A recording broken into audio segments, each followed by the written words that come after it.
ಕರ್ತನಲ್ಲಿ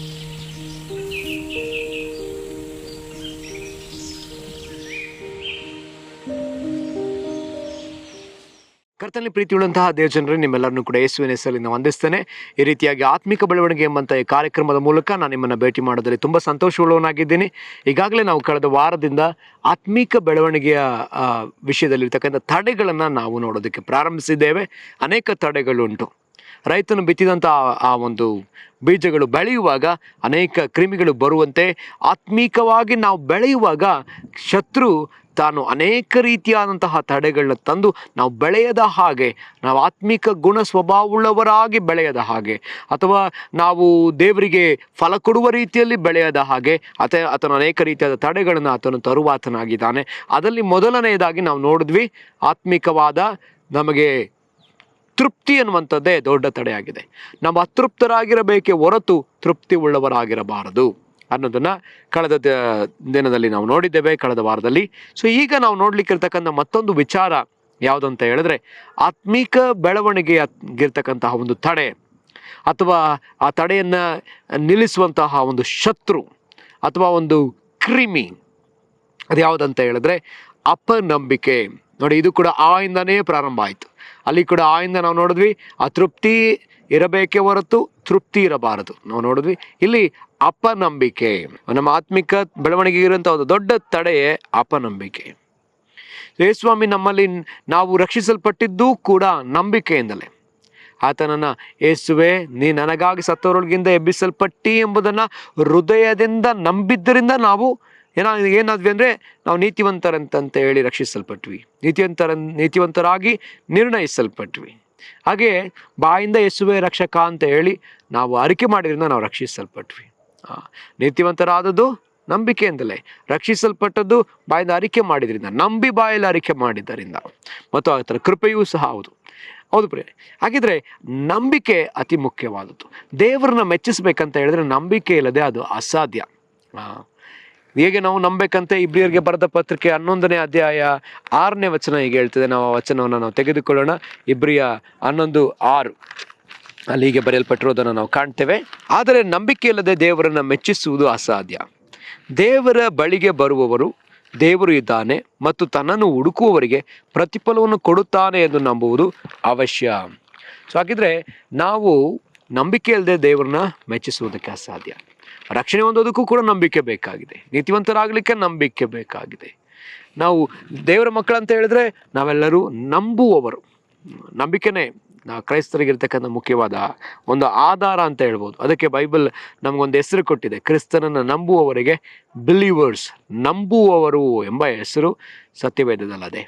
ಕ್ರೈಸ್ತರು ಅನ್ನುವಂಥ ಹೆಸರನ್ನ ಯೇಸು ಕೊಡಲಿಲ್ಲ, ನಮಗೆ ನಂಬುವವರು ಎಂಬ ಹೆಸರು ಕ್ರಿಸ್ತನು ಕೊಟ್ಟಿದ್ದಾರೆ. ಮಾರ್ಕನು ಬರೆದ ಸುವಾರ್ತೆಯಲ್ಲಿ ನಾವು ಅದನ್ನು ನೋಡ್ತೇವೆ. ಮಾರ್ಕನು ಬರೆದ ಸುವಾರ್ತೆ 16ನೇ ಅಧ್ಯಾಯದಲ್ಲಿ ನಾವು ನೋಡ್ತೇವೆ. 16ನೇ ಅಧ್ಯಾಯದ ಕಡೆಯ ವಚನಗಳಲ್ಲಿ ನಾವು ಅದನ್ನು ನೋಡಲಿಕ್ಕೆ ಸಾಧ್ಯ. ಆ ವಚನಗಳನ್ನು ನಾವು ತೆಗೆದುಕೊಳ್ಳೋಣ. ಮಾರ್ಕನು ಬರೆದ ಸುವಾರ್ತೆ 16ನೇ ಅಧ್ಯಾಯ 17ನೇ ವಚನ. ಇದಲ್ಲದೆ ನಂಬುವವರಿಗೆ ಈ ಸೂಚಕ ಕಾರ್ಯಗಳು ಉಂಟಾಗುವವು. ನಂಬುವವರಿಂದ ಈ ಸೂಚಕ ಕಾರ್ಯಗಳು ಉಂಟಾಗುವವು ಎಂಬುದಾಗಿ ನಾವು ಓದಿದ್ವಿ. ಸೊ ಹಾಗಿದ್ರೆ ಪ್ರಿಯರೇ, ನಾವು ನಂಬುವವರ ಅನ್ನುವಂಥ ಹೆಸರನ್ನ ಕ್ರಿಸ್ತ ನಮಗೆ ಕೊಟ್ಟಿದ್ದಾನೆ. ನಾವು ನಂಬುವವರು, we are believers in Christ. So ಆಗಿರೋದ್ರಿಂದ ನಮಗಿರುವಂಥ ಹೆಸರು, ಯೇಸು ಕೊಟ್ಟ ಹೆಸರು, ಅನೇಕ ಹೆಸರುಗಳಿದೆ, ಅದರಲ್ಲಿ ಒಂದು ಹೆಸರು ನಂಬುವವರು. ಆಗಿರೋದ್ರಿಂದ ನಾವು ಒಬ್ಬೊಬ್ಬರು ನಂಬಬೇಕಾಗಿದೆ. ಮತ್ತು ನಮ್ಮ ಮೂಲ ಪಿತೃವಾದ ಅಬ್ರಹಾಮನು, ಆತನು ಕೂಡ ನಂಬುವವನು, ನಂಬಿಕೆಗೆ ತಂದೆ. ಆತನು ನಂಬಿದ್ದರಿಂದಲೇ ತನ್ನ ಮಗನನ್ನು ಜೀವಸಹಿತವಾಗಿ ಪಡೆದುಕೊಂಡನು. ಆತ ನಂಬಿದ್ದರಿಂದಲೇ ಆತನು ಆಕಾಶದಲ್ಲಿರ್ತಕ್ಕಂಥ ನಕ್ಷತ್ರಗಳಷ್ಟು, ಸಮುದ್ರದ ಉಸುಬಿನಷ್ಟು ಆತನು ಸಂತತಿಯನ್ನು ಹೊಂದಿಕೊಂಡನು. ಸೊ ಅದನ್ನು ನಾವು ನೋಡ್ತೇವೆ.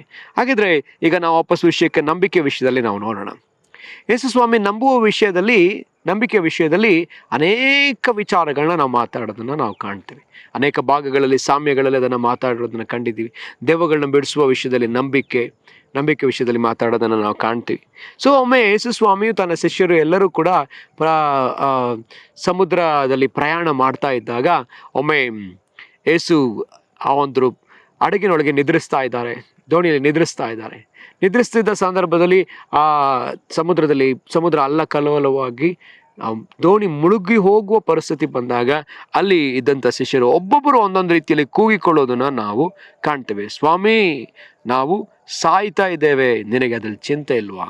ಸ್ವಾಮಿ, ನಮ್ಮನ್ನ ಕಾಪಾಡು. ಸ್ವಾಮಿ, ನಾವು ಮುಳುಗೋಗ್ತಾ ಇದ್ದೇವೆ. ಒಂದೊಂದು ಸುವಾರ್ತೆಯಲ್ಲಿ ಒಂದೊಂದು ರೀತಿಯಲ್ಲಿ ಆ ರೀತಿಯಲ್ಲಿ ಶಿಷ್ಯರು ಕೂಗಿಕೊಳ್ಳೋದನ್ನು ನಾವು ಕಾಣ್ತೀವಿ. ಆದರೆ ಕರ್ತನು ಎದ್ದ ಕೂಡಲೇ ನಾವು ಅದನ್ನು ನೋಡೋದಾದರೆ ಮತ್ತಾಯ 8ನೇ ಅಧ್ಯಾಯದ 26ನೇ ವಚನದಲ್ಲಿ ಯೇಸು ಎದ್ದ ಕೂಡಲೇ ಹೇಳಿದ ಒಂದು ವಚನವನ್ನು ನಾವು ನೋಡ್ತೇವೆ. ಆತನು ಅವರಿಗೆ, ಅಲ್ಪ ವಿಶ್ವಾಸಿಗಳೇ, ಯಾಕೆ ಧೈರ್ಯಗೆಡುತ್ತೀರಿ ಎಂದು ಹೇಳಿ ಎದ್ದು ಗಾಳಿಯನ್ನು ಸಮುದ್ರವನ್ನು ಗದರಿಸಿದನು. ಆಗ ಎಲ್ಲ ಶಾಂತವಾಯಿತು. ಸೊ ಇಲ್ಲಿ ಯೇಸುಸ್ವಾಮಿ ಅವ್ರಿಗೆ ತಕ್ಷಣ ಹೇಳಿದಂಥ ಒಂದು ವಿಷಯ ಏನಂದ್ರೆ, ಅಲ್ಪ ವಿಶ್ವಾಸಿಗಳೇ. ದೋಣಿ ಮುಳುಗೋಗ್ತಾ ಇರ್ತಕ್ಕಂಥ ಪರಿಸ್ಥಿತಿಯನ್ನು ನೋಡಿದಂಥ ಶಿಷ್ಯರಿಗೆ ಏನಿದೆ? ನಂಬಿಕೆ ಇದೆ, ಆದರೆ ಅವಿಶ್ವಾಸ ಇದೆ, ಆದರೆ ಅದು ಅಲ್ಪವಾಗಿ ಇದೆ. ಇನ್ನೂ ಆ ವಿಶ್ವಾಸವನ್ನು ಅವ್ರು ಬೆಳೆಸಿಕೊಳ್ಳಬೇಕಾಗಿದೆ, ಆ ನಂಬಿಕೆಯಲ್ಲಿ ಅವರು ಬೆಳೆಯಬೇಕಾಗಿದೆ ಅನ್ನೋದನ್ನೇ ಯೇಸು ಇಲ್ಲಿ ಹೇಳ್ತಿದ್ದಾರೆ. ಇಲ್ಲಿ ಇವರು ಯೇಸು ಈ ಶಿಷ್ಯರನ್ನ ಗದರಿಸ್ತಾ ಇದ್ದಾರಾ ಅಂತ ಅನ್ನೋದು ಬದಲಾಗಿ ಯೇಸು ಇಲ್ಲಿ ಅವರಿಗೆ ಪ್ರೋತ್ಸಾಹ ಪಡಿಸ್ತಾರೆ. ನಿಮಗಿರೋ ನಂಬಿಕೆ ಸ್ವಲ್ಪವಾಗಿದೆ, ನೀವು ಇದನ್ನು ಇನ್ನೂ ಹೆಚ್ಚಿಸಿಕೊಂಡ್ರೆ ಎಷ್ಟೋ ಒಳ್ಳೆಯದು. ಮತ್ತೊಮ್ಮೆ ಯೇಸು ಸ್ವಾಮಿಯ ಸಮುದ್ರದ ಮೇಲೆ ನಡೆದು ಬರ್ತಿದ್ದ ಸಂದರ್ಭದಲ್ಲಿ ಪೇತ್ರನು ಕೂಡ, ಸ್ವಾಮಿ ನೀನೇ ಆದರೆ ನಾನು ಬರುವಂತೆ ನನಗೆ ಅಪ್ಪಣೆ ಕೊಡು ಅಂತ ಕೇಳಿದಾಗ ಪೇತ್ರನು ಕೂಡ ನಡೆದು ಹೋಗ್ತಾನೆ. ನಡೆದು ಹೋಗುವಾಗ ಆ ದೂರದಲ್ಲಿ ಬಂದ ಅಲೆಯನ್ನು ನೋಡಿ ಪೇತ್ರನು ಹೆದರುತ್ತಾನೆ. ಹೆದರಿದ ಕೂಡಲೇ ಆತ ಮುಳುಗುವುದಕ್ಕೆ ಪ್ರಾರಂಭಿಸಿದಾಗ ಯೇಸು ಆತನ ಕೈ ಹಿಡಿದು ಮೇಲೆತ್ತಿ ಒಂದು ಮಾತನ್ನು ಹೇಳ್ತಾನೆ, ಅಲ್ಪ ವಿಶ್ವಾಸಿಯೇ, ಯಾಕೆ ಭಯಪಟ್ಟೆ? ಅಲ್ಪ ವಿಶ್ವಾಸಿಯೇ. ಸೊ ತಿರುಗಿ ಈ ರೀತಿಯಾದ ನಂಬಿಕೆ, ವಿಶ್ವಾಸದ ಕುರಿತಾಗಿ ನಾವು ಅನೇಕ ಭಾಗಗಳಲ್ಲಿ ನಾವು ನೋಡ್ತೇವೆ. ಮಾರ್ಕನು ಬರೆದ ಸುವಾರ್ತೆ 11ನೇ ಅಧ್ಯಾಯದ 24ನೇ ವಚನದಲ್ಲಿ ಅಲ್ಲಿ ಪ್ರಾರ್ಥನೆ ಕುರಿತಾಗಿ ಯೇಸು ಹೇಳೋದನ್ನು ಕಾಣ್ತೀವಿ. ಯೇಸು ಆ ಒಂದು ಯೆರೂಸಲೇಮ್ ಪ್ರಯಾಣವಾಗಿ ಹೋಗ್ತಿದ್ದ ಸಂದರ್ಭದಲ್ಲಿ ಅಲ್ಲಿದ್ದಂಥ ಅಂಜೂರದ ಮರವನ್ನು ನೋಡ್ತಾರೆ. ಅದರಲ್ಲಿ ಹಣ್ಣಿಲ್ಲದ ಕಾರಣ ಅದನ್ನು ನೋಡಿ ಶಪಿಸ್ತಾರೆ. ಶಪಿಸಿದ ಕೂಡಲೇ ಅದೇನಾಯ್ತು? ಬಾಡಿ ಹೋಗೋದನ್ನು ನಾವು ಕಾಣ್ತೇವೆ. ಮಾರನೇ ಬೆಳಗ್ಗೆ ಅದೇ ದಾರಿಯಲ್ಲಿ ಬಂದಾಗ ಪೇತ್ರ ಅದನ್ನು ನೋಡಿ ಹೇಳ್ತಾನೆ, ಸ್ವಾಮಿ ನೀನು ಶಪಿಸಿದ ಮರ ನೋಡು ಒಣಗಿ ಹೋಯ್ತು. ಅದಕ್ಕೆ ಸ್ವಾಮಿ ಅದನ್ನು ನೋಡಿ ಹೇಳ್ತಾರೆ ಶಿಷ್ಯರಿಗೆ, ನಾನು ಮಾಡಿದ ಹಾಗೆ ನೀವು ಮಾಡೋದಾದರೆ ನಿಮ್ಮ ಮಾತಿನಂತೆಯೂ ನಡೀತದೆ. ನೀವು ಬೆಟ್ಟಕ್ಕೆ ಕಿತ್ಕೊಂಡು ಸಮುದ್ರಕ್ಕೆ ನಾಟ್ಕೋ ಅಂತೇಳಿ ನಂಬಿಕೆಯಿಂದ ಹೇಳುವುದಾದರೆ, ಸಾಸಿವೆ ಕಾಳಷ್ಟು ನಂಬಿಕೆ ಇರುವುದಾದ್ರೂ ಸಾಕು, ಅದಾಗೇ ಆಗ್ತದೆ ಎಂಬುದಾಗಿ ಯೇಸು ಹೇಳೋದನ್ನು ನಾವು ಕಾಣ್ತೇವೆ. ನಂಬಿಕೆ. ಸೊ ಎಲ್ಲದಕ್ಕೂ ನಂಬಿಕೆ ಆಧಾರವಾಗಿದೆ. ನಮ್ಮ ರಕ್ಷಣೆಗೆ ನಂಬಿಕೆ, ನೀತಿವಂತಿಕೆಗೆ ನಂಬಿಕೆ, ಸ್ವಸ್ಥತೆಗೆ ನಂಬಿಕೆ, ಬಿಡುಗಡೆಗೆ ನಂಬಿಕೆ, ನಿತ್ಯ ಜೀವಕ್ಕೆ ನಂಬಿಕೆ, ನಾವು ಪ್ರಾರ್ಥಿಸಲಿಕ್ಕೆ ನಂಬಿಕೆ ಆಧಾರವಾಗಿದೆ. ಪ್ರಿಯರಾಗಿದ್ದರೆ ನಾವು ನಂಬಿಕೆಯನ್ನು ಬಲವಾಗಿ ಹಿಡಿದುಕೊಳ್ಳಬೇಕು ಮತ್ತು ಈ ನಂಬಿಕೆಯಲ್ಲಿ ನಾವು ಬೆಳೆಯಬೇಕಾಗಿ ದೇವರು ಬಯಸ್ತಾರೆ. ಏನಾಗ್ಬಿಡುತ್ತೆ ಅಂತ ಹೇಳಿದ್ರೆ, ನಾವು ಪ್ರಾರಂಭದಲ್ಲಿ ಇದ್ದಂಥ ನಂಬಿಕೆಯನ್ನು ಕಾಲಕ್ರಮೇಣ ನಿಧಾನ ಕಮ್ಮಿ ಮಾಡ್ಕೊಳ್ತಾ ಹೋಗ್ತೇವೆ. ಕ್ರಿಸ್ತನಲ್ಲಿ ನಾವು ಸ್ವಸ್ಥತೆ ಹೊಂದ್ಕೊಳ್ಳುವ ದಿನಗಳಲ್ಲಿ ಕ್ಯಾನ್ಸರ್ ಕಾಯಿಲೆ ಗುಣವಾಗಿರ್ತದೆ, ಸತ್ತವರಾಗಿರೋ ನಾವು ಎಬ್ಬಿಸಲ್ಪಟ್ಟಿರ್ತೀವಿ. ಕಾಲಕ್ರಮೇಣ ಆ ನಂಬಿಕೆನ ಹಾಗೇ ಅದು ಕಡಿಮೆ ಆಗ್ತಾ ಹೋಗ್ತದೆ. ಯೇಸು ಕ್ರಿಸ್ತನೇ ತನ್ನ ಸುವಾರ್ತೆಯಲ್ಲಿ ಆತನು ಹೇಳುವುದನ್ನು ನಾವು ಕಾಣ್ತೇವೆ. ಐ ಥಿಂಕ್ ಅದು ಲೂಕನು ಬರೆದ ಸುವಾರ್ತೆ 18ನೇ ಅಧ್ಯಾಯದಲ್ಲಿ ಅದು ಬರೆಯಲ್ಪಟ್ಟಿರೋದನ್ನು ನಾವು ಕಾಣ್ತೇವೆ. ಲೂಕನು ಬರೆದ ಸುವಾರ್ತೆ 18ನೇ ಅಧ್ಯಾಯ ಅಲ್ಲಿ ಹೀಗೆ ಬರೆಯಲ್ಪಟ್ಟದೆ. ನಾವು ಅದನ್ನು ತೆಗೆದುಕೊಳ್ಳೋಣ. ಲೂಕನು ಬರೆದ ಸುವಾರ್ತೆ 18ನೇ ಅಧ್ಯಾಯದ 8ನೇ ವಚನ. ಹೀಗಿದ್ದರೂ ಮನುಷ್ಯಕುಮಾರನು ಬಂದಾಗ ಭೂಮಿಯ ಮೇಲೆ ನಂಬಿಕೆಯನ್ನು ಕಾಣುವನೋ ಅಂದನು. ಸೊ ಸ್ವಾಮಿ ಇಲ್ಲಿ ಹೇಳ್ತಿದ್ದಾರೆ, ಕಡೆ ದಿನಗಳಲ್ಲಿ ತಿರುಗಿ ಆತ ಬಂದಾಗ ಅನೇಕರ ನಂಬಿಕೆ ತಣ್ಣಗಾಗಿ ಹೋಗುವುದನ್ನು ಅನೇಕರ ನಂಬಿಕೆ ತಣ್ಣಗಾಗಿ ಹೋಗ್ತದೆ. ಅಯ್ಯೋ ನಾವು ಪ್ರಾರ್ಥಿಸಿದ್ವಿ ಏನೂ ಆಗಲಿಲ್ಲ, ಅಯ್ಯೋ ನಾವು ಇದೆಲ್ಲ ಮಾಡಿದ್ವಿ ಏನೂ ಆಗಲಿಲ್ಲ, ಅದಾಗಲಿಲ್ಲ ಇದಾಗಲಿಲ್ಲ. ಸೊ ನಮ್ಮ ನಂಬಿಕೆ ತಣ್ಣಗಾಗಿ ಹೋಗ್ತಾ ಇದೆ, ನಮ್ಮ ಪ್ರೀತಿ ತಣ್ಣಗಾಗಿ ಹೋಗುವುದನ್ನು ನಾವು ಕಾಣ್ತಾ ಇದ್ದೀವಿ. ಅದನ್ನೇ ಕರ್ತನಲ್ಲಿ ಹೇಳ್ತಾರೆ. ಹಾಗಿದ್ರೆ ನಮ್ಮ ಆತ್ಮಿಕ ಬೆಳವಣಿಗೆಗಿರ್ತಕ್ಕಂಥ ದೊಡ್ಡ ತಡೆಯೇ ನಮ್ಮ ಒಳಗಡೆ ಇರ್ತಕ್ಕಂತಹ ಅಪನಂಬಿಕೆ. ನಾವು ನಂಬಿಕೆ ಉಳ್ಳವರಾಗಿ ಬೆಳೆಯಬೇಕೆ ಹೊರತು ನಾವು ಅಪನಂಬಿಗಸ್ಥರಾಗಿ ನಾವು ಹೋಗಬಾರ್ದು. ಸೊ ದೇವರು ನಾವು ನಂಬುವುದಕ್ಕಾಗಿ ನಮಗೆ ಸತ್ಯವೇದವನ್ನು ಕೊಟ್ಟಿದ್ದಾನೆ. ರೋಮಾಪುರದವರಿಗೆ ಬರೆದ ಪತ್ರಿಕೆ 10ನೇ ಅಧ್ಯಾಯದ 14ರಿಂದ 17 ವಚನಗಳನ್ನ ನೋಡ್ತೀವಿ. ನಮ್ಮ ನಂಬಿಕೆಗೆ ಆಧಾರ ಈ ವಾಕ್ಯವೇ. ಈ ವಾಕ್ಯನ ಓದುತ್ತಾ ಧ್ಯಾನಿಸುತ್ತಾ ಇದನ್ನು ಕೇಳಿಸ್ಕೊಳ್ತಾ ನಮ್ಮ ನಂಬಿಕೆ ಬೆಳೀತದಂತೆ. ನಮ್ಮ ನಂಬಿಕೆ ಬೆಳೆಸಿಕೊಳ್ಳಬೇಕಾಗಿದೆ. ಈ ನಂಬಿಕೆ ಬೆಳೆದು ನಾವು ಆತನಿಗೆ ಫಲ ಕೊಡುವವರಾಗಬೇಕು. ಆ ಒಂದು ಆತ್ಮಿಕವಾದ ವರಗಳಲ್ಲಿ ಕೂಡ ನಂಬಿಕೆ ಅನ್ನೋಂಥ ಒಂದು ವರ ಇದೆ. ಅದೇ ರೀತಿಯಲ್ಲಿ ಆತ್ಮಿಕವಾದ ಫಲಗಳಲ್ಲಿ ಸಹ ನಂಬಿಕೆಯ ಫಲ ಇದೆ. ವರ, ದೇವರು ನಮಗೆ ನಂಬಿಕೆಯನ್ನು ವರವನ್ನು ಕೂಡ ಕೊಟ್ಟಿದ್ದಾನೆ. ಇಬ್ರಿಯರಿಗೆ ಬರೆದ ಪತ್ರಿಕೆ 11ನೇ ಅಧ್ಯಾಯದ 1ನೇ ವಚನದಲ್ಲಿ ನಾವು ನೋಡ್ತೀವಿ, ಆತನು ನಂಬಿಕೆನ ಹುಟ್ಟಿಸಿದವನೇ ಆತನೇ ಅದನ್ನು ಪೂರೈಸ್ತಾನೆ. ಆತನು ವರವಾಗಿ ಆ ನಂಬಿಕೆಯನ್ನು ಕೊಟ್ಟಿದ್ದಾನೆ.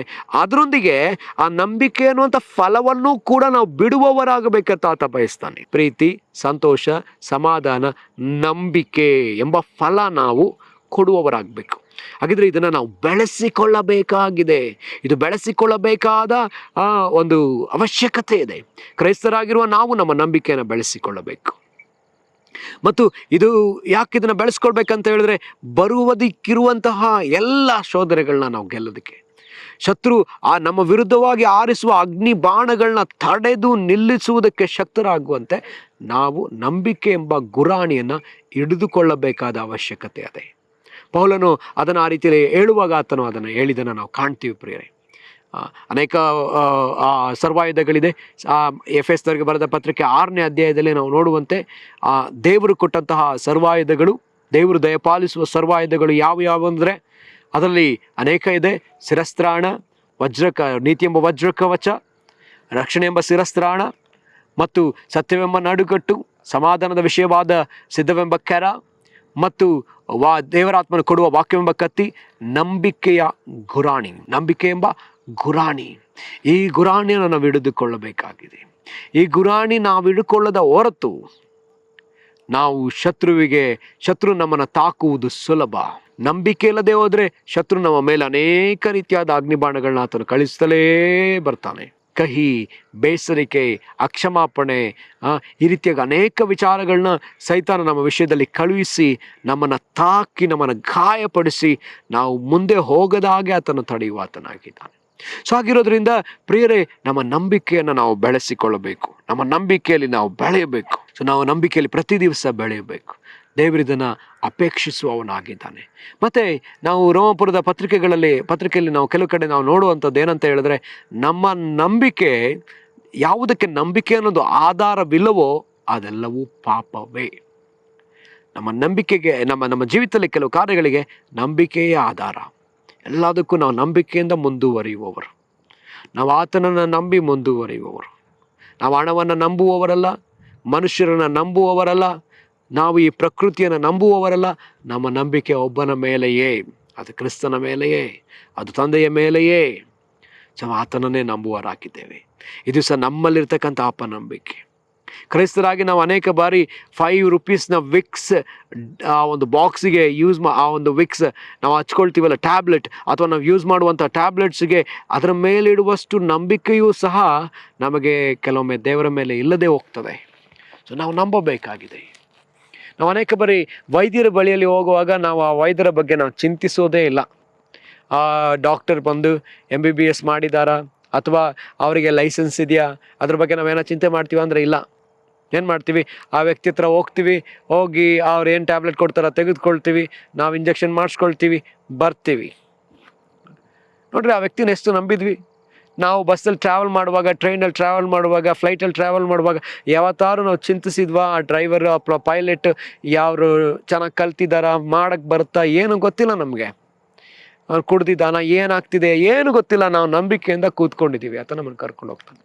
ನಾವು ಒಂದು ಬಿಲ್ಡಿಂಗ್ ಒಳಗಡೆ ಹೋದರೆ ಅಲ್ಲಿ ಕೂಡ ನಂಬಿಕೆನೇ.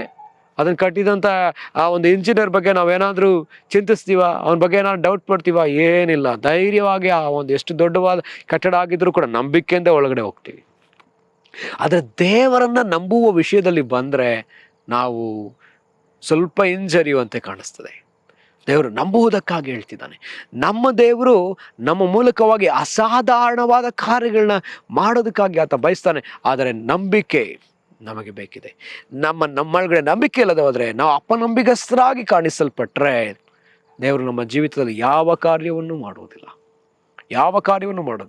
ಆತ ಕಪೆರ್ನೌಮಿನ ವಿಷಯದಲ್ಲಿ ಮಾತಾಡೋದನ್ನು ನಾವು ಕಾಣ್ತೀವಿ. ಆ ಕಪೆರ್ನೌಮಿನ ವಿಷಯದಲ್ಲಿ, ಕಪೆರ್ನೌಮಿಗೆ ಯೇಸುಸ್ವಾಮಿ ಹೋದಾಗ, ಸ್ವಂತ ಒಂದು ಸ್ಥಳ, ಪಟ್ಟಣ ಅದು. ಯೇಸು ಅಲ್ಲಿ ಹೋಗಿ ಬಾಡಿಗೆ ಮನೆ ಮಾಡಿಕೊಂಡಿದ್ರು, ಅಲ್ಲಿ ಹೋಗಿ ಅನೇಕ ಅದ್ಭುತಗಳನ್ನ ಮಾಡ್ತಾರೆ. ಅಷ್ಟೆಲ್ಲ ಮಾಡಿದ್ರು ಕೂಡ ಯೇಸುವನ್ನು ನಂಬದೆ ಅವರು ಹೋದದ್ರಿಂದ ಯೇಸು ಅಲ್ಲಿ ಅವರಿಗೆ ಒಂದು ಮಾತನ್ನು ಹೇಳ್ತಾರೆ, ಇನ್ನು ಮುಂದೆ ನಿಮ್ಮ ಮಧ್ಯದಲ್ಲಿ ನಾನು ಯಾವ ಅದ್ಭುತವನ್ನು ಮಾಡೋದಿಲ್ಲ, ಯಾವ ಸೂಚಕ ಕಾರ್ಯ ಇಲ್ಲಿ ನಾವು ಮಾಡೋದಿಲ್ಲ, ಯಾವ ಕಾರ್ಯಗಳು ಇಲ್ಲಿ ನಡೆಯೋದಿಲ್ಲ. ನಿಮ್ಮ ಗತಿ ಸೊದೋಮ್ ಗೊಮೋರದ ಗತಿಯವರಿಗಿಂತಲೂ ನಿಮ್ಮ ಗತಿ ಕೆಟ್ಟದಾಗಿರ್ತದೆ ಅಂತ ಹೇಳ್ತಾನೆ ಯೇಸು ಹೇಳ್ತಾರೆ. ಸೊ ಮತ್ತೆ ಅಪನಂಬಿಗಸ್ತಿಕೆ ಅನ್ನೋದು ಅಪಾಯಕಾರಿಯಾದಂಥದ್ದು. ಮತ್ತು ಯೋಹಾನ ಬರೆದ ಸುವಾರ್ತೆ 3ನೇ ಅಧ್ಯಾಯ 16ನೇ ವಚನದಲ್ಲಿ ನಾವು ನೋಡ್ತೀವಿ, ಅಲ್ಲಿ ದೇವರು ಲೋಕದ ಮೇಲೆ ಎಷ್ಟೋ ಪ್ರೀತಿಯನ್ನು ಇಟ್ಟು ಒಬ್ಬನೇ ಮಗನನ್ನು ಕೊಟ್ಟನು, ಆತನನ್ನು ನಂಬುವ ಒಬ್ಬನಾದರೂ ನಾಶವಾಗದೆ ಎಲ್ಲರೂ ನಿತ್ಯ ಜೀವವನ್ನು ಹೊಂದಬೇಕೆಂದು ಆತನನ್ನು ಕೊಟ್ಟನು ಎಂಬುದಾಗಿ ವಾಕ್ಯ ಹೇಳ್ತದೆ ಪ್ರೇರೆ. ಸೊ ಹಾಗಿದ್ರೆ ನಂಬಿಕೆ ನಮ್ಮ ಆತ್ಮಿಕ ಬೆಳವಣಿಗೆಯ ದೊಡ್ಡ ಒಂದು ಮುಖ್ಯವಾದ ಸಾಧನವಾಗಿದೆ. ನಾವು ನಂಬುವಾಗ ನಾವು ಆತ್ಮಿಕವಾಗಿ ಬೆಳಿತೇವೆ. ಯೇಸು ಅದ್ಭುತಗಳನ್ನು ಮಾಡಿದ ವಿಚಾರದಲ್ಲಿ ನಾವು ನೋಡುವಾಗ ಒಂದು ಅದ್ಭುತ ಯಾವುದು, 5 ರೊಟ್ಟಿ 2 ಮೀನನ್ನು ಅದ್ಭುತವಾಗಿ ಹಂಚಿ ಅನೇಕರಿಗೆ ಕೊಡ್ತಾರೆ. ಅದನ್ನು ತಂದು ಕೊಟ್ಟವರು ಅಲ್ಲಿದ್ದಂಥ ಅನೇಕ ಶಿಷ್ಯರಲ್ಲಿ ಒಬ್ಬ ಶಿಷ್ಯ, ಆ ಹೆಸರು ಅಲ್ಲಿ ಬರೆಯಲ್ಪಟ್ಟಿಲ್ಲ, ಆತನು ಆಂದ್ರೆಯನು. ತಕ್ಷಣ ಅಲ್ಲಿ ಹೋಗಿ ನೋಡ್ತಾನೆ, ಯಾರೋ ಒಂದು ಚಿಕ್ಕ ಹುಡುಗನ ಹತ್ರ ಅವನಿಗೆ ಬೇಕಾದ ಬ್ರೇಕ್ಫಾಸ್ಟಿಗೆ ಬೇಕಾದ ರೊಟ್ಟಿ ಮತ್ತು ಮೀನು ಆತನ ಹತ್ರ ಇದೆ, ಅದನ್ನು ಆತನು ತಂದು ಕೊಡ್ತಾನೆ. ಕೊಟ್ಟ ಕೂಡಲೇ ಯೇಸು ಸ್ವಾಮಿ ಅದ್ಭುತವಾದ ರೀತಿಯಲ್ಲಿ ಅದನ್ನು ಹೆಚ್ಚಿಸುವುದನ್ನು ನಾವು ಕಾಣ್ತೇವೆ. ಹೆಚ್ಚಿಸಿ ಅದನ್ನು 5,000 ಜನ ತಿಂದು ಹೊಟ್ಟೆ ತುಂಬ ತಿಂದು ಅದನ್ನು ಮೆಕ್ಕಿಸುವಂತೆ 12 ಬುಟ್ಟಿಗಳು ಉಳಿತದೆ. ಮತ್ತೊಂದು ಕಡೆ 7 ಎಡಿಗೆ ಉಳಿತದೆ. ಯಾಕೆ 12 ಬುಟ್ಟಿ? 12 ತಿಂಗಳಿಗೂ ಕೂಡ ಉಳಿಯುವಂತೆ. ಯಾಕೆ 7 ಎಡಿಗೆ? ವಾರದಲ್ಲಿ 7 ದಿನಗಳಿಗೂ ಉಳಿಯುವಂತೆ ಕರ್ತನು ಕೊಡುವ ಆತನನ್ನು ನಂಬುವಾಗ ಆತನ ನಮ್ಮನ್ನು ಆಶಾಭಂಗ ಪಡಿಸದ ಕರ್ತನು. ಆತನನ್ನು ನಂಬಿ ಆತನ ಹೇಳಿದ ಕಾರ್ಯವನ್ನು ಹಾಗೆಯೇ ನಾವು ಮಾಡುವಾಗ ಅದ್ಭುತಗಳನ್ನ ನಮ್ಮ ಕಣ್ಣಾರೆ ನಾವು ಕಾಣಲಿಕ್ಕಾಗಿ ಆಗುತ್ತದೆ ಪ್ರಿಯರೇ. ಸೊ ಪೇತ್ರನು ಯೇಸು ಹೇಳಿದಾಗೆ ಆತನ ನಂಬಿಕೆಯಿಂದ ಮುಂದುವರೆದ. ನಾವು ನೋಡ್ತೀವಿ, ಆತನು ಬಲೆ ಬೀಸುವ ವಿಷಯದಲ್ಲಿ ಆತ ನುರಿತವಾದಂತಹ ಒಬ್ಬ ಚೆನ್ನಾಗಿ ಎಲ್ಲವನ್ನ ಕಲಿತಂತಹ ಬೆಸ್ತನಾಗಿದ್ದರೂ ಸಹ ಆತನು ಮೀನು ಹಿಡಿಲಿಕ್ಕೆ ಹೋಗ್ತಾನೆ. ಮೀನು ಹಿಡಿಲಿಕ್ಕೆ ಹೋಗಿ ಮೀನು ಸಿಗದೇ ಇದ್ದಾಗ ತಿರುಗಿ ಬರ್ತಾ ಇದ್ದಾನೆ. ತಿರುಗಿ ಬರ್ತಿದ್ದಂಥ ಸಂದರ್ಭದಲ್ಲಿ ಯೇಸು ಆತನನ್ನು ನೋಡಿ ಹೇಳ್ತಾರೆ, ನಿನ್ನ ಬಲೆಗಳನ್ನ ತಿರುಗಿ ಬೀಸು, ಆಳಕ್ಕೆ ನಿನ್ನ ದೋಣಿಯನ್ನು ನಡೆಸು, ಬಲಗಡೆಗೆ ಬಲೆ ಬೀಸು ಎಂಬುದಾಗಿ ಯೇಸು ಹೇಳಿದ ಆ ಮಾತನ್ನು ಕೇಳಿ ಈಗ ಪೇತ್ರನು ತನ್ನ ಬಲೆಯನ್ನು ಬೀಸ್ತಿದ್ದಾನೆ. ಆತ ಹೇಳ್ಬೋದಿತ್ತು, ಸ್ವಾಮಿ ನಾನು ವೆರಿ ಎಕ್ಸ್ಪೀರಿಯನ್ಸ್ಡ್ ಫಿಶರ್ಮ್ಯಾನ್, ನನಗೆಲ್ಲ ಗೊತ್ತು ಸ್ವಾಮಿ, ನಾನೀಗ ಬಲೆ ಬೀಸಿದ್ರೆ ಬೆಳಗಿನ ಜಾವದಲ್ಲಿ ಮೀನು ಸಿಕ್ಕಲ್ಲ, ರಾತ್ರಿಯಲ್ಲೇ ಬಲೆ ಬೀಸಬೇಕು. ಆ ಥರ ಆತ ಹೇಳಲಿಲ್ಲ. ಬದಲಾಗಿ ಆತ ಹೇಳ್ತಾನೆ, ಸ್ವಾಮಿ ನಿನ್ನ ಮಾತಿನ ಮೇರೆಗೆ ನಾನು ಬಲೆ ಬೀಸ್ತಾ ಇದ್ದೇನೆ. ಯೇಸುವಿನ ಮಾತಿನ ಮೇರೆಗೆ ಬಲೆ ಬೀಸಿದ್ರು. ಅಲ್ಲಿ ಏನಾಯ್ತು, ಆ ಥರ ಬೀಸಿದ ಕೂಡಲೇ ಅಲ್ಲಿ ದೊಡ್ಡ ಒಂದು ಬದಲಾವಣೆ. ಆತನ ದೋಣಿ ತುಂಬಿ ಹೋಯ್ತು, ಆತನ ಸ್ನೇಹಿತರ ದೋಣಿ ತುಂಬಿ ಹೋಯ್ತು. ಮತ್ತೊಂದು ಕಡೆ ಬಲೆ ಹರಿದು ಹೋಗುವಷ್ಟು ಮೀನು. ಸಾಕಿದ್ರೆ ನಾವು ಯಾವಾಗ ಆತನನ್ನು ನಂಬುತ್ತೇವೋ ಆತನು ಮಾಡುವ ಕಾರ್ಯಗಳನ್ನ ನಾವು ನೋಡಲಿಕ್ಕೆ ಸಾಧ್ಯ, ಮತ್ತು ನಾವು ಆತ್ಮಿಕವಾಗಿ ಸಹ ಬೆಳೆಯಲಿಕ್ಕೆ ಸಾಧ್ಯ ಪ್ರಿಯರೇ. ಮತ್ತೊಂದು ಭಾಗದಲ್ಲಿ ನಾವು ನೋಡುವುದಾದ್ರೆ ಯೇಸು ನಂಬುವುದಕ್ಕಾಗಿ ಹೇಳ್ತಾರೆ, ನನ್ನ ನಂಬ್ರಿ. ನಾವು ಯೇಸುವನ್ನ ನಂಬುವಾಗ ನಾವು ತಂದೆಯನ್ನು ಮೆಚ್ಚಿಸ್ತಾ ಇದ್ದೀವಿ. ತಂದೆಯನ್ನು ಮೆಚ್ಚಿಸ್ಬೇಕಾ? ಒಂದು ಮುಖ್ಯವಾದ ಕಾರ್ಯ ಮಾಡಬೇಕು, ಯೇಸುವನ್ನು ನಾವು ನಂಬಬೇಕು. ಯೇಸುವೇ ಲೋಕಕ್ಕೆ ಬರಬೇಕಾದ ರಕ್ಷಕ, ಯೇಸುವೇ ಬರಬೇಕಾದ ಒಡೆಯ ಅಂತೇಳಿ ಪೂರ್ಣ ಹೃದಯದಿಂದ ಮನಪೂರ್ವಕವಾಗಿ ನಂಬುವುದು ಅವಶ್ಯ ಪ್ರೇರೆ. ನೀನು ನಂಬುವುದಾದ್ರೆ ನೀನು ಅದ್ಭುತಗಳನ್ನ ಕಾಣ್ತಿ, ನೀನು ಆತ್ಮಿಕವಾಗಿ ಬೆಳೆಯುತ್ತಿ, ನಿನಗೆ ಅನೇಕ ಅದ್ಭುತಗಳನ್ನ ನಿನ್ನ ಜೀವಿತದಲ್ಲಿ ಕಾಣ್ತಿ. ಆತನನ್ನು ನಂಬು. ಈ ಪರಿಸ್ಥಿತಿಯಲ್ಲಿಯೂ ನಂಬು, ಕೆಟ್ಟು ಹೋದ ಪರಿಸ್ಥಿತಿಯಲ್ಲಿಯೂ ನಂಬು. ನೀನು ಎಲ್ಲವನ್ನ ಕಳ್ಕೊಂಡಿರ್ಬೋದು, ಆದರೆ ಆತನನ್ನು ನಂಬು. ನನ್ನ ಜೀವನದಲ್ಲಿ ನನಗೆ ದೇವರು ಹೇಳಿದಂತಹ ಒಂದು ದೊಡ್ಡ ವಿಷಯ, ನನ್ನ ಕುಟುಂಬದಲ್ಲಿ ನಡೆದ ಒಂದು ವಿಷಯನ ನಾನು ನಿಮ್ಮ ಮಧ್ಯದಲ್ಲಿ ಹಂಚಿಕೊಳ್ಳಿಕ್ಕೆ ನನಗೆ ಇಷ್ಟಪಡ್ತೀನಿ. ಸೊ ನನ್ನ ಕುಟುಂಬದಲ್ಲಿ ನಾನು ಯೇಸುವನ್ನು ನಂಬುವುದಕ್ಕಿಂತ ಮುಂಚಿತವಾಗಿ ನಾವು ತುಂಬ ಭಯಭಕ್ತಿ ಉಳ್ಳ ಕುಟುಂಬದವರು. ನನ್ನ ತಾಯಿಗೆ 7 ಕಾಯಿಲೆಗಳು ಬಂತು. ನನ್ನ ತಾಯಿಗೆ ಒಬ್ಬ ಅಜ್ಜಿ ಬಂದು ಪ್ರಾರ್ಥನೆ ಮಾಡ್ತಾ ಇದ್ರು, ಯಾವಾಗಲೂ ಪ್ರಾರ್ಥಿಸೋರು ಆ ಅಜ್ಜಿ ಬಂದು. ನಮ್ಮ ತಾಯಿ ಪ್ರಾರ್ಥನೆ ಮಾಡಿದ ಕೂಡಲೇ ಅವ್ರು ಗುಣ ಅಂದ್ಬಿಡೋರು. ಆ ಸ್ವಸ್ಥತೆ ಆಗೋವರೆಗೂ ನನ್ನ ತಾಯಿ ನಂಬೋರು, ಆಮೇಲೆ ನಂಬಿಕೆ ಕಡಿಮೆ, ತಿರುಗಿ ಬೇರೆ ಎಲ್ಲ ಕಾರ್ಯಗಳನ್ನ ಮಾಡೋಕ್ಕೆ ಹೋಗೋರು. ಆದರೆ ಇದೇ ರೀತಿಯಲ್ಲಿ ಕೆಲವು ದಿನಗಳಾಯಿತು. ನನ್ನ ತಮ್ಮನ ಜೀವನದಲ್ಲಿ ಅವನಿಗೆ ಕರೆಕ್ಟಾಗಿ 12 ವಯಸ್ಸಿಗೆ ಬ್ಲಡ್ ಕ್ಯಾನ್ಸರ್ ಕಾಯಿಲೆ ಕಾಣಿಸ್ಕೊಳ್ತು. ನಾವು ಕಿದ್ವಾ ಹಾಸ್ಪಿಟ್ಲಲ್ಲಿ ನಾವು ಅವನ್ನ ಡಯಾಗ್ನೈಸ್ ಮಾಡಿ ತೋರಿಸಿದಾಗ ಅಲ್ಲಿ ಡಾಕ್ಟರ್ ಹೇಳ್ತಾರೆ, ನಿಮ್ಮ ಮಗನಿಗೆ ನಾವು ಗ್ಯಾರಂಟಿ ಕೊಡ್ಲಿಕ್ಕೆ ಆಗೋದಿಲ್ಲ. 90% ನೋ ಗ್ಯಾರಂಟಿ, 10% ನಾವು ಕೊಡ್ಬೋದು. ಟ್ರೀಟ್ಮೆಂಟ್ ಎಲ್ಲ ಕೊಟ್ಟು ಬದುಕಿಸೋದಕ್ಕೆ ಪ್ರಯತ್ನಿಸ್ಬೋದು. ನಾವು ಆತನಿಗೆ ಬೋನ್ ಮ್ಯಾರೋ ಮಾಡಬೇಕಾಗುತ್ತೆ, ಮತ್ತು ಕೀಮೋಥೆರಪಿ ಮಾಡಬೇಕಾಗುತ್ತೆ. ಏನೆಲ್ಲ ಮಾಡಿದರೂ ಕೂಡ ಎಲ್ಲ ಮಾಡಿಸಿದ್ವಿ. ಆಲ್ಮೋಸ್ಟ್ 1.5 ವರ್ಷ ಆಸ್ಪತ್ರೆಯಲ್ಲಿ ಆತ ಇರಬೇಕಾಗಿ ಬಂತು. ಆ ರೀತಿಯಲ್ಲೆಲ್ಲ ಪ್ರಯತ್ನ ಮಾಡಿ ಆಯಿತು. ಕಡೆಗೆ ಡಾಕ್ಟರ್ ಬಾಯಿಂದ ಬಂದ ಒಂದೇ ಮಾತು, ಗ್ಯಾರಂಟಿ ಇಲ್ಲ, ಆತನ ಬದುಕಿದಿರೋ ದಿನವರೆಗೂ ನೀವು ಆತನ ನೋಡ್ಕೊಳ್ರಿ, ಆತನಿಗೆ ಇನ್ನೂ ಚೆನ್ನಾಗಿ ಇರಬೇಕಂತ ಹೇಳಿದ್ರೆ ಮುಂಬೈಗೆ ಕರ್ಕೊಂಡು ಹೋಗ್ಬೇಕಾಗುತ್ತೆ, 15 lakhs ಖರ್ಚಾಗುತ್ತೆ. ಆದರೂ ಕೂಡ ಅವ್ನ ಲೈಫ್ ಇರೋವರೆಗೂ ಟ್ಯಾಬ್ಲೆಟ್ನ ಅವನು ತೆಗೆದುಕೊಳ್ಬೇಕು. ಸರಿ, ಈ ರೀತಿಯಾದ ಪರಿಸ್ಥಿತಿಯಲ್ಲಿ ಆಗೋದೇ ಇಲ್ಲ ಅಂತ ಹೇಳಿ ಮನೆಗೆ ಕಳಿಸ್ಬಿಟ್ರು. ದೇವರಿಗೆ ಸ್ತೋತ್ರ, ನನ್ನ ತಾಯಿ ನನ್ನ ತಮ್ಮ ಆಗ ಕ್ರಿಸ್ತನನ್ನು ನಂಬಿದ್ರು. ಅವರು ಅದೇ ಹಾಸ್ಪಿಟಲ್ನಲ್ಲಿ ಸುವಾರ್ತೆಯನ್ನು ಕೇಳಿಸ್ಕೊಂಡಿದ್ರು. ಸುವಾರ್ತೆಯನ್ನು ಕೇಳಿಸ್ಕೊಂಡು ಅವರು ಬೈಬಲ್ ಓದೋದಕ್ಕೆ ಪ್ರಾರಂಭಿಸಿದ್ರು. ನನ್ನ ತಮ್ಮ ಬೈಬಲ್ ಓದೋದಕ್ಕೆ ಪ್ರಾರಂಭ ಮಾಡಿದ್ದ. ದಿನಾ ಬೈಬಲ್ನ ಓದ್ತಾ ಇದ್ದಾನೆ. ಬೈಬಲ್ ಓದುವಾಗ ಒಂದು ಭಾಗದಲ್ಲಿ ಆತನಿಗೊಂದು ವಿಷಯ ತಿಳಿಯಬಂತು. ಜ್ಞಾನೋಕ್ತಿ 4ನೇ ಅಧ್ಯಾಯದ 22ನೇ ವಚನ. ಕದನ ಮಾತುಗಳನ್ನ ಆಲಿಸು, ಅವುಗಳಿಗೆ ಕಿವಿಗಳು, ಅವುಗಳ ಮೇಲೆ ದೃಷ್ಟಿ ಇರಲಿ, ಅವುಗಳನ್ನು ಬಿಟ್ಟು ಬಿಡಬೇಡ. ಅವುಗಳ ಮೇಲೆ ದೃಷ್ಟಿ ಇರಲಿ, ಅವುಗಳನ್ನು ಹೊಂದುವವರಿಗೆ ಅದು ದೇಹ, ಅವೇ ಜೀವವು, ಅವುಗಳನ್ನ ಹೊಂದುವವರಿಗೆ ಅವೇ ಜೀವವು, ದೇಹಕ್ಕೆಲ್ಲ ಅವೇ ಆರೋಗ್ಯವು ಎಂಬಂಥ ವಾಕ್ಯ. ಆ ವಾಕ್ಯನ ಓದಿದ ಕೂಡಲೇ ನನ್ನ ತಮ್ಮನ ಜೀವನದಲ್ಲಿ ದೊಡ್ಡ ಬದಲಾವಣೆ. ಅಲ್ಲಿಂದ ಆತ ಬೈಬಲ್ನ ಸತತವಾಗಿ ಓದೋದಕ್ಕೆ ಪ್ರಾರಂಭಿಸಿದ. ಸತತವಾಗಿ ಓದುವುದು ಪ್ರಾರ್ಥಿಸುವುದು ಪ್ರಾರಂಭಿಸಿದ. ಸ್ವಲ್ಪ ದಿವಸದಲ್ಲಿ ಮತ್ತೆ ನಾವು ಹಾಸ್ಪಿಟ್ಲಿಗಾಗಿ ಟ್ರೀಟ್ಮೆಂಟ್ಗಾಗಿ ಹೋಗ್ಬೇಕಾಗಿ ಬಂತು. ಆಗ ಹೋದಾಗ ಡಾಕ್ಟರ್ ಬ್ಲಡ್ ಟೆಸ್ಟ್ ಮಾಡ್ತಾರೆ. ಡಯಾಗ್ನೈಸ್ ಮಾಡಿದಾಗ ಡಾಕ್ಟರ್ ಹೇಳ್ತಾರೆ, ನೀವು ಯಾರೋ ಬೇರೆ ವ್ಯಕ್ತಿನ ಕರ್ಕೊಂಡು ಬಂದಿದ್ದೀರಾ, ಈತ ಅಲ್ಲ ರಾಘವೇಂದ್ರ. ನನ್ನ ತಮ್ಮನ ಹೆಸರು ರಾಘವೇಂದ್ರ. ಈತ ರಾಘವೇಂದ್ರ ಅಲ್ಲ, ಈತ ಯಾರೋ ಬೇರೆನ ಕರ್ಕೊಂಡ್ಬಂದಿದ್ರೆ, ಈತನ ಒಳಗಡೆ ಕ್ಯಾನ್ಸರ್ ಅನ್ನುವಂಥ ವೈರಸ್ಸೇ ಇಲ್ಲ. ಓ ದೇವರಿಗೆ ಸ್ತೋತ್ರ, ಹಲ್ಲೆಲೂಯಾ. ಕಾರಣ ಇಷ್ಟೇ, ಆತನು ನನ್ನ ತಮ್ಮ ಆ ವಾಕ್ಯಗಳ ಮೇಲೆ ಇಟ್ಟ ನಂಬಿಕೆ ಅಷ್ಟೇ ಆತನನ್ನು ಅದ್ಭುತವಾದ ರೀತಿಯಲ್ಲಿ ಗುಣಪಡಿಸಿತು. ಸೊ ಹಾಗಿದ್ರೆ ಪ್ರಿಯರೇ, ನಮ್ಮ ನಂಬಿಕೆ ಏನಾಗ್ತದೆ ಅಂತ ಹೇಳಿದ್ರೆ ನಮ್ಮಲ್ಲಿರ್ತಕ್ಕಂಥ ಅನೇಕ ಕಾರ್ಯಗಳನ್ನ ಸರಿಪಡಿಸಿಬಿಡ್ತದೆ, ಅನಾರೋಗ್ಯವನ್ನು ಸರಿಪಡಿಸಿಬಿಡ್ತದೆ. ಸೊ ಹಾಗಿದ್ರೆ ನಾವು ನಂಬುವವರಾಗೋಣವೋ, ನಮ್ಮ ನಂಬಿಕೆಯನ್ನು ಹೆಚ್ಚಿಸೋಣ, ನಮ್ಮ ನಂಬಿಕೆಯನ್ನು ಬೆಳೆಸಿಕೊಳ್ಳೋಣ. ನಮ್ಮ ನಂಬಿಕೆಯನ್ನು ಬೆಳೆಸ್ಕೊಳ್ಳೋದಕ್ಕೋಸ್ಕರವಾಗಿ ದೇವರು ಸತ್ಯವೇದವನ್ನು ಕೊಟ್ಟಿದ್ದಾರೆ. ಇದನ್ನು ಸರಿಯಾದ ರೀತಿಯಲ್ಲಿ ಕ್ರಮಬದ್ಧವಾಗಿ ನಾವು ತೆಗೆದುಕೊಳ್ಳುವುದರ ಮೂಲಕವಾಗಿ ನಾವು ನಂಬಿಕೆಯಲ್ಲಿ ಬೆಳೀತೇವೆ. ನನ್ನ ಹೆಂಡತಿಯ ಒಂದು ಸಾಕ್ಷಿ ನಾನು ಹೇಳ್ಬೇಕಂತ ಹೇಳಿದ್ರೆ, ನನ್ನ ಹೆಂಡತಿ ಆಕೆ ಒಬ್ಬ ಹಾರ್ಟ್ ಪೇಷಂಟ್.